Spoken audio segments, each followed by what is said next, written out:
As we continue our conversation this morning around COVID-19 and incoming flu season, we're bringing in once again now Dr. Syed Hussain from Trinity Health of New England to talk more about this. Doctor, good morning. How are you today? Morning. I'm great, thank you. Glad to have you here. Not long ago, we heard from Dr. Ulysses Wu of Hartford Hospital, who thinks this might be a bad flu season. What are your expectations for what we think, not just with regards to how it compared to last year, but maybe to the previous 10 years or so?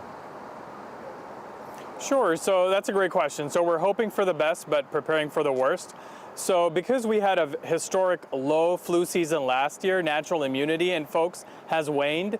We also look for countries in the southern hemisphere for clues of how flu season will unfold in North America. And for example, Australia right now is in the midst of their flu season. They are having a second historic low flu season. However, there are differences though between Australia and the United States. So for one thing, Australia has been in the midst of very strict lockdowns.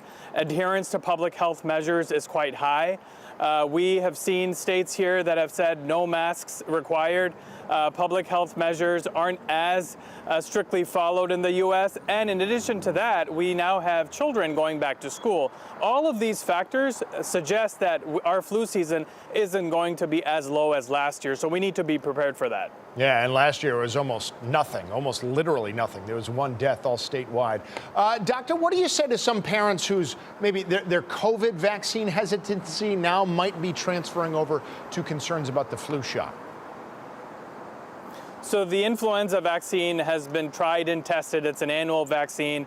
It's for 6 months and above of age, and it's a safe vaccine. It's effective. So when the time comes to get your child vaccinated, please get them vaccinated against the flu. Why do we need it every year? I mean, with COVID vaccines, there was at least a hope that it was once in a lifetime. Of course, now we know we need at least one booster, but we definitely know we need the flu shot every year. Why is that?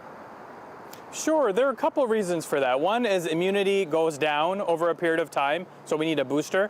And the influenza virus is notorious for changing every year. So ever so slightly it does change, which means we need a vaccine that's effective against the 3 or 4 most common strains found in our communities.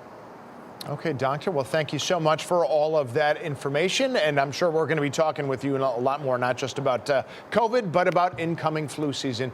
Dr. Syed Hussain from Trinity Health of New England, thank you for your time.